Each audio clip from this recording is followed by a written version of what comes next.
Hey CHCC, I'm here with Richard Hamilton again, and we're discussing some of the questions that came in this past week.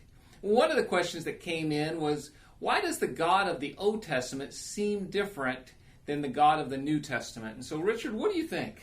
Well, one of the things that's just important to recognize from the get-go is this is a really complex and complicated question.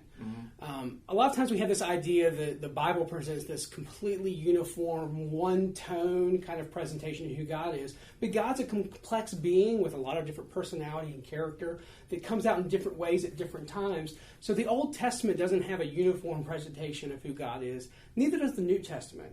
It's not that there's necessarily a contradictory presentation, but it's complex.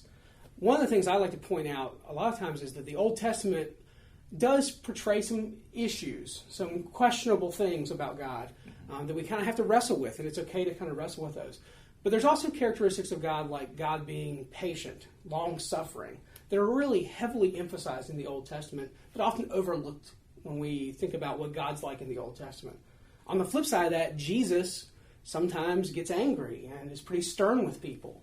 And a lot of times we think of Jesus as being sort of just always calm and compassionate, but there's scenes of him turning over the tables and doing some pretty dramatic things in the New Testament.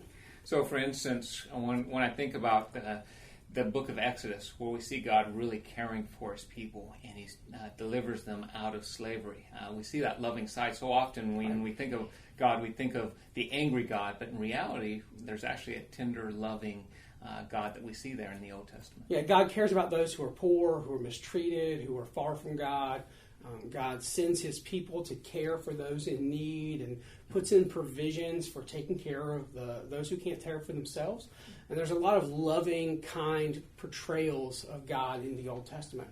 You said God is complex, but in reality, we're complex and we're made from his image. And so that ought to really kind of speak to that. Yeah, it's almost unreasonable that we would think God wouldn't be complex when the Bible tells us pretty clearly that people were created in God's image.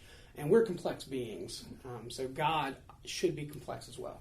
So as we kind of wrestle with, especially some of the issues in the Old Testament, and I think it's okay for us to wrestle with some of these issues, there's a couple of books that you and I both like that has kind of spoken to us. And so I know one of the books that you have that you really like is called... Yeah, God Behaving Badly by David Lamb, and it just kind of wrestles with some of the problematic text or the difficult text to understand from the Old Testament especially.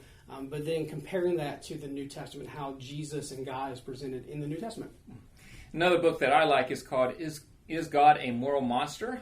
By Paul Copan, making sense of the Old Testament God. And again, it's very similar to the one that Richard just mentioned, but both of these books we feel like are worth reading, especially if you want to dig into this a little bit more.